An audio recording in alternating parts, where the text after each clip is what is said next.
Assalamualaikum warahmatullahi wabarakatuh. Salam dari Fakultas Hukum Universitas Airlangga.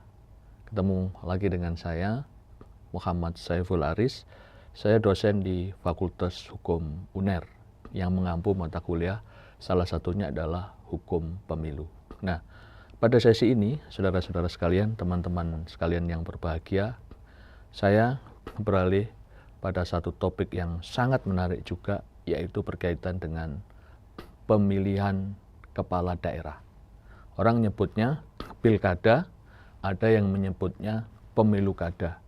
Tapi secara umum, saya berpandangan itu adalah istilahnya sama. Saya dalam sesi ini akan supaya lebih praktis menggunakan pilkada, pemilihan kepala daerah. Nah, kita lihat dulu, saudara-saudara sekalian, kapan rencana pelaksanaan pilkada itu dilaksanakan.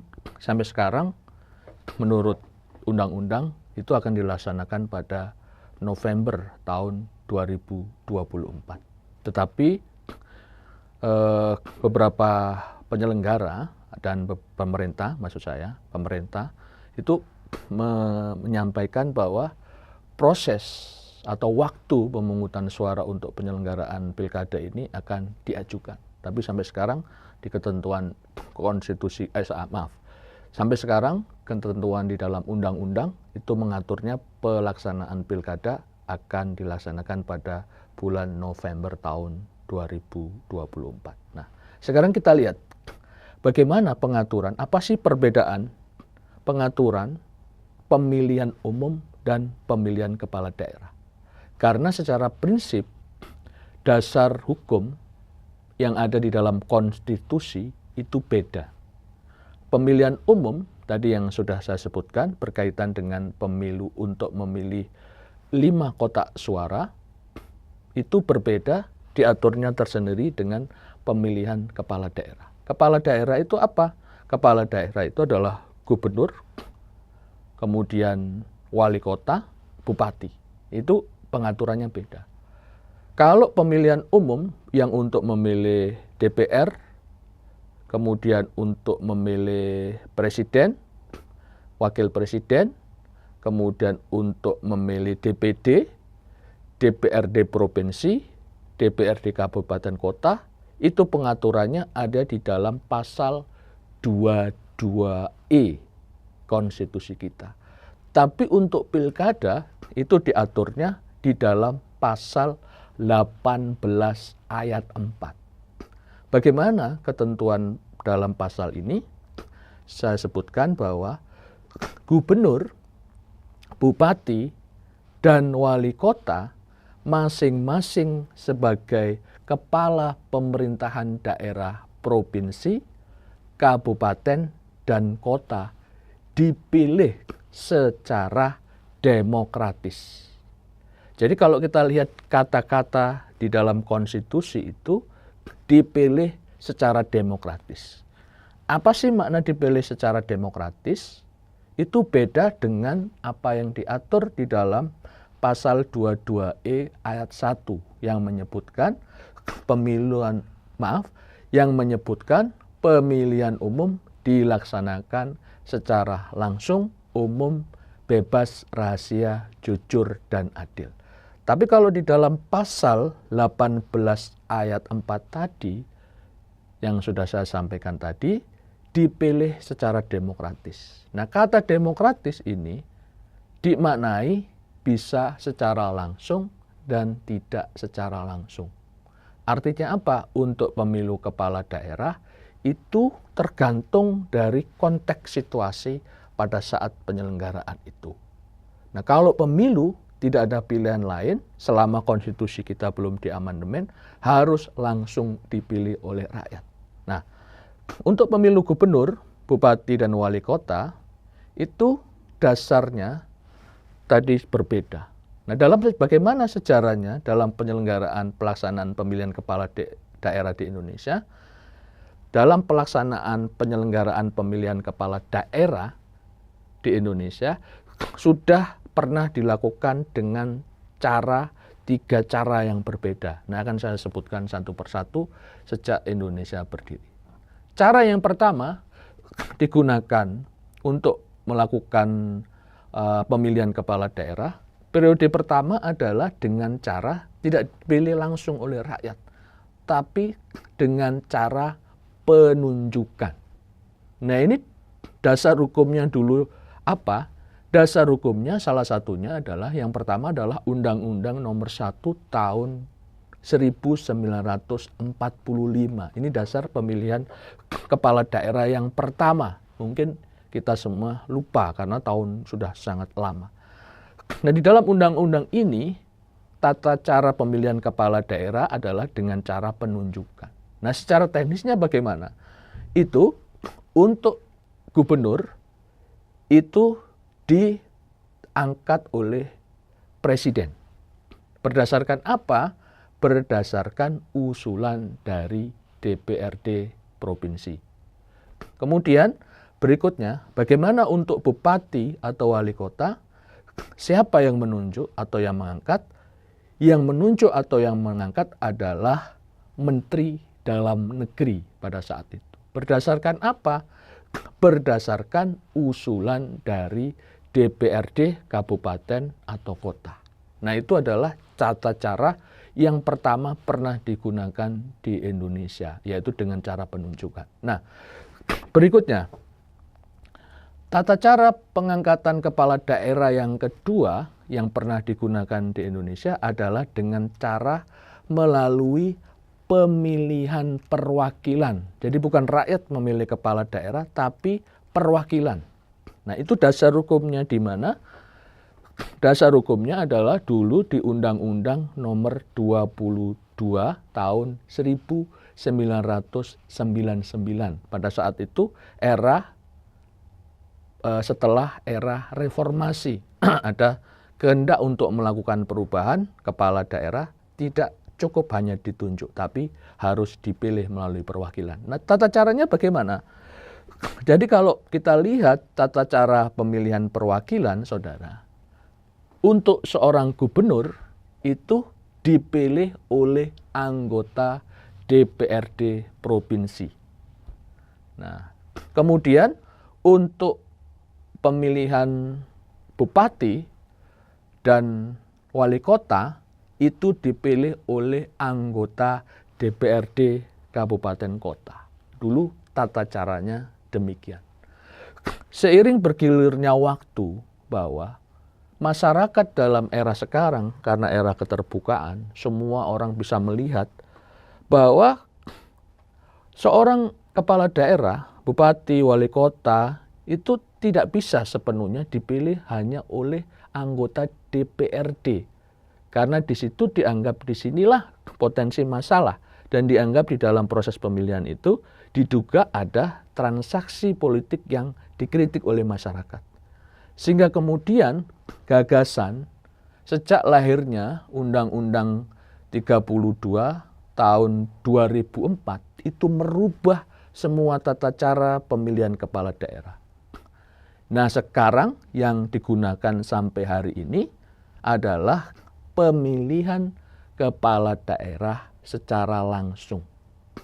Jadi, apa yang dilakukan? Gubernur, bupati, wali kota itu dipilih langsung oleh rakyat, sama dengan memilih yang dilakukan pada saat pemilihan presiden, wakil presiden, dan anggota DPR dan DPRD. Cuman, saudara-saudara sekalian, untuk pelaksanaan pemilu tahun 2024 nanti, pelaksanaan pemilihan kepala daerah ini waktunya tidak dijadikan satu pada tanggal 14 Februari 2024, tapi dilaksanakan setelah tahapan pemilu selesai. Tadi yang saya sebutkan, kalau menurut aturan sampai saat ini keputusannya masih November. Tapi ada kemungkinan bisa diajukan di bulan September tahun 2024. Dan hal yang baru pertama kali di Indonesia adalah penyelenggaraan pemilihan kepala daerah serentak nasional. itu baru pertama kali dilaksanakan tahun 2024 nanti. Kalau sebelumnya pemilihan kepala daerah, masing-masing daerah itu punya waktu sendiri. Sehingga disebutkan di Indonesia pada saat jam waktu dulu, hampir bisa disebut mungkin dalam 1 minggu itu selalu ada daerah yang menyelenggarakan pemilihan kepala daerah. Sehingga itu oleh pemerintah dianggap tidak efektif. Sehingga gagasannya adalah bagaimana caranya pemilihan kepala daerah, provinsi, kemudian kabupaten, kota di Indonesia itu dilaksanakan bersama. Sehingga kebijakannya kemudian muncullah apa yang dilaksanakan ke depan, pilkada serentak nasional. Nah, kenapa harus ada pilkada serentak nasional? Ada banyak alasan, ya, meskipun ini juga sangat memungkinkan untuk dilakukan perdebatan karena perbedaan pandangan. Yang pertama, reasoningnya, kenapa ada pilkada serentak? Yang pertama adalah berkaitan dengan memperkuat efektivitas sistem pemerintahan presidensial. Jadi supaya satu sistem pelaksanaan itu bisa serentak dan juga berkaitan dengan keterpilihan seorang presiden dan wakil presiden. Itu sehingga jarak waktunya tidak terlalu lama. Itu berkaitan dengan efektivitas dari sistem pemerintahan presidensial. Yang kedua yang selalu menjadi pertimbangan dalam kebijakan banyak hal di Indonesia adalah berkaitan dengan pembiayaan. Kalau dipisah-pisah penyelenggaraan pilkada, anggaran negara termasuk dari APBN atau APBD jumlahnya akan banyak terserap. Nah, kalau dijadikan satu, ini kan ada apa yang disebut dengan efisiensi penyelenggaraan pilkada. Kenapa? Karena beberapa hal bisa dilakukan bersama-sama sehingga biayanya bisa lebih efektif. Kemudian yang ketiga, saudara, kenapa alasan ada pilkada serentak adalah berkaitan dengan penataan siklus penyelenggaraan pemilu secara nasional. Nah, sudah tidak eranya lagi kalau kita mau melakukan sesuatu itu dilakukan sendiri-sendiri. Tapi sekarang eranya adalah era bersama-sama. Sehingga termasuk pemilihan kepala daerah itu ditata. Supaya apa? Supaya masa jabatan seorang kepala daerah satu dengan yang lainnya itu sama. Supaya tidak ada periode yang beda-beda. Supaya untuk memudahkan dalam proses tahapan penjalankan pemerintahan. Nah, untuk melakukan itu, saudara, sebetulnya penataan tahapan pilkada serentak itu sudah dilakukan pertama kali sejak tahun 2015. Nah, nanti saudara bisa lihat ada namanya 3 gelombang pilkada serentak. Nah, gelombangnya apa? Tahapan pertama dilakukan pada tahun 2015 itu untuk memilih daerah yang masa jabatannya berakhir pada tahun 2015 dan masa jabatan Januari-Juni tahun 2016. Kemudian dari 2015 dilaksanakan pilkada berikutnya pada tahun 2020. Nah, itu jenis yang pertama. Terus ada kelompok yang kedua yang dilaksanakan proses pilkadanya tahun 2017. Ini untuk pelaksanaan pilkada yang jabatan kepala daerahnya berakhir pada bulan Juli sampai Desember tahun 2016 dan tahun 2017. Itu kemudian tahapan berikutnya pilkadanya dilaksanakan pada tahun 2022. Gelombang yang terakhir adalah dilaksanakan pada tahun 2018. Ini yang untuk masa jabatan yang berakhir pada 2018 dan 2019. Dan kemudian tahapan pilkada berikutnya itu dilaksanakan pada tahun 2023. Sehingga dari semua tahapan itu berdasarkan jadwal pilkada serentak 3 gelombang pilkada, maka akan dilaksanakan gelombang pilkada serentak nasional pertama kali di Indonesia pada tahun 2024 nanti. Jadi itu adalah satu hal yang luar biasa karena adalah satu pilkada nasional barangkali yang terbesar di dunia. Tapi penyelenggaraan pilkada itu lagi-lagi perlu banyak hal yang harus kita antisipasi supaya pelaksanaan pilkada yang pertama itu bisa berjalan sukses dan lancar. Maka partisipasi masyarakat termasuk di dalamnya adalah mahasiswa itu menjadi sangat penting. Dengan cara apa? Mempelajari regulasinya, kemudian memantau pelaksanaannya, dan berpartisipasi aktif sesuai dengan bidang masing-masing. Semoga pilkada tahun 2024 nanti sukses dan menghasilkan para pemimpin kepala daerah yang amanah dan mampu membawa kesejahteraan untuk masyarakat. Semua masyarakat termasuk mahasiswa harus menyukseskan pelaksanaan pilkada 2024. Tetap semangat, salam dari Fakultas Hukum.